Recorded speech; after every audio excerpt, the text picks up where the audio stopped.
and welcome to our special holiday edition of Speed Dating. To help you get to know each other better, I will provide a different Christmas-themed icebreaker for each round. So, find your first table and begin. Round one's icebreaker is, what was the most cherished Christmas present you received as a child? I think I'm here first. Oh. My name's Brian. I'm Tish. So, what was your most cherished gift as a kid? Well, my grandfather was an artisan when it came to wood. He could make anything in his workshop. When my mother was 7, he made her a dollhouse. Carved furniture, working doors and windows, everything you could imagine. When I was 7, she asked him to modernize it so she could give it to me for Christmas. Wow, that's amazing. You still have it? Well, not exactly. When I had a daughter, I asked my grandfather to refurbish it for her. He passed before she was 7, but she has something special that was made with love by her great-grandpa. Of course, I do have visitation rights. On rainy days, we play with our dolls in that special house. So, how about you? Believe it or not, it's a wooden lamp my grandpa made me in his workshop. I started bowling when I was a kid. The next year he gave me a wooden lamp with a bowling pin carved on the top of the ball. Must be that generation, so resourceful. So, do you think we're a good match? I'll be honest with you, I work 70 hours a week and I have no time for a relationship.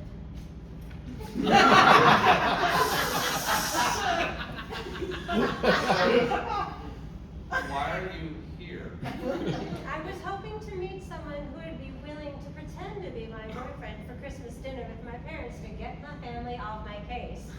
So, what are you doing for Christmas? Well, my current plan is to see as many movies as I can that day and eat Chinese food in the theater parking lot between shows. That sounds depressing. If you're willing, my family is great, and my mom is an amazing cook. After dinner, we play board games all evening.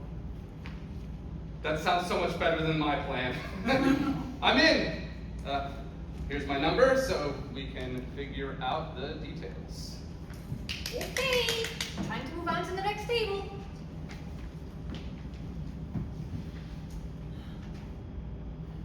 Table 2. Looks like we're chatting this round. I'm Brian. I'm Jen. Nice to meet you. Okay, this round, the icebreaker question is, what was the best and worst Christmas present you have received? Why don't you go first? I need to think about mine. No problem. Oddly enough, both were a train. When I was a kid, I asked my parents for a train. When I unwrapped the present, I recognized the box from a shelf in my room. Inside was a broken train. Oh, that's lame. I can't believe they didn't at least test it before wrapping it. It gets worse. Years later, my mom tried to make up for it by re-gifting me my older brother's train. Let me guess. Broken? Bingo. Didn't even finish wrapping it. So did your mom finally get you a train? No. Years later, my wife at the time got me a brand new working train. I had told her the train story years ago, and she pulled that out of her hat at the perfect time. Sounds like an amazing woman. Why is she your former wife? She passed away a few months before giving me that train. Oh, I'm so sorry for your loss. But it sounds like you found a good one there. I did. Holidays are a little rough for me now, but you know what they say. Everyone has a story, and not all of them have a happily ever after. I'm not sure I've ever heard anyone say that, but I definitely get it. I thought my best gift would lead to my happily ever after, and instead it became my worst gift and led to a restraining order. Well, I'll understand if you don't want to share that story, but I am a good listener. What was the gift? An engagement ring. I got it last Christmas. So you went from engaged to a restraining order in less than a year? Yeah, actually, it didn't even take 2 months. After I said yes, he stopped pretending to be the man I fell in love with and became the man he really was. If I was 5 minutes late getting home, he called me to find out why. Every night he made me turn over my phone so he could read all my messages and emails, and got into 3 fights with other guys he claimed were looking at me. The final straw when I found the tracking app on my phone. Well, that's more red flags than opening night at the Beijing Olympics. You did the right thing getting as far away from him as possible. Yeah. I just regret staying as long as I did. That kind of trauma is tough to overcome. Take all the time as you need to heal from that. If you don't take care of yourself, you'll be no good to anyone else. I wish I would have met you in a different lifetime. To be honest, I'm not ready to date. Let me guess. You came here looking for a fake boyfriend to get your family off your case. Well, actually, you're pretty close. It's my office Christmas party on the 23rd.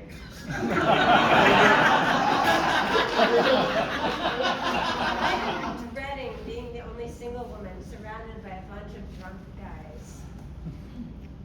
I got nothing going on that night. Let me give you my number. I got your back. Why would you do that for someone you just met? There aren't that many good people in the world. We need to stick together.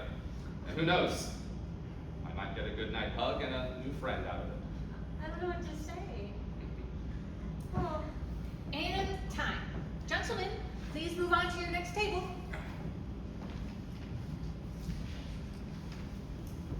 Now, serving number 3. Hi, I'm Amber. Brian.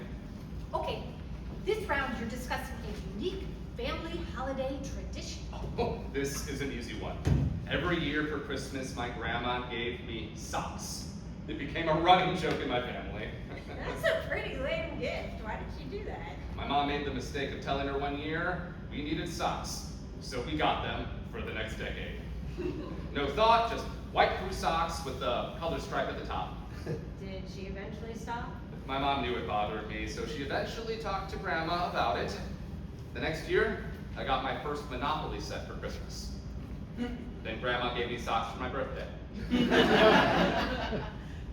When is your birthday? The day after Christmas. At least she didn't count the Monopoly set as a Christmas present. I get those a lot. I have a friend who was born on the 19th. She throws a fit if there are even snowflakes on the paper her birthday gifts are wrapped in. Well, what about you? My family's tradition was OCD cleaning. Everything had to be spotless for the relatives. My dad would take 3 weeks off in December, and from the moment Christmas break began, I was on my hands and knees scrubbing floors. By the time Christmas arrived, my sisters and I were so beat we couldn't have cared less about the gifts. Talk about ruining the holidays. I hope things are better now as an adult. Let's just say they're complicated.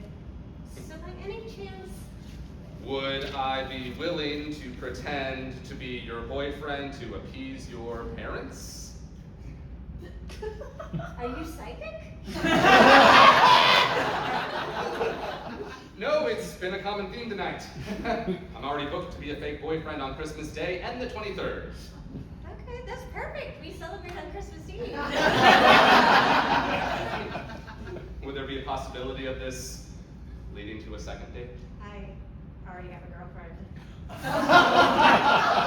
Now, I'm confused. Why isn't she going with you? My dad doesn't know I'm a lesbian. Why haven't you told him? He is an ultra-conservative narcissist. I'm waiting for that perfect time where he is so off the handle, the news might finally give him that widowmaker heart attack we're all hoping. I don't do well around those kinds of people. And I tend to get into screaming matches with intolerant bigots. Oh, even better. You set him up, and then I'll come out. Yeah, no, that sounds a bit too toxic for me. My girlfriend and I are both swingers. We could make it worth your while.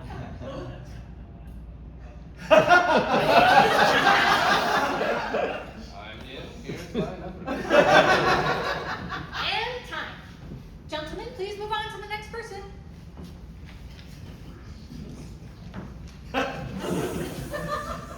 Hi, I'm Brian. Well, welcome to table 4. My name is Alicia, and I'll be your speed date this round. Well, nice to meet you. Before we begin, please tell me you're not trying to find someone to pose as your boyfriend for Christmas. No, I'm Jewish. Okay, ladies and gentlemen, your final icebreaker icebreaker of the night is the strangest way you ever spent Christmas. Sounds like a tough one for you. Actually, I do have a good one for this. I wanted to experience Christmas, so I stayed over at a friend's house.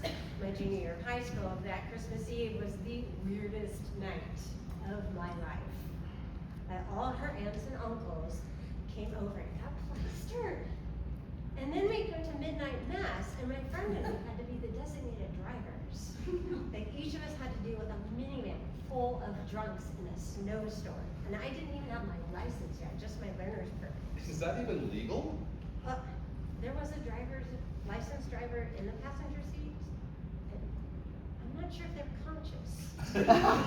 But they were there. I thought her family had a drinking problem, but then we got to the church and everyone else there was just as bombed as the family. And they even stopped 3/4 through the service to get some wine and crackers. By any chance, was your friend Irish?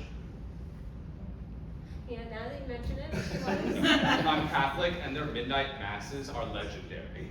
That would explain a lot. So how about you?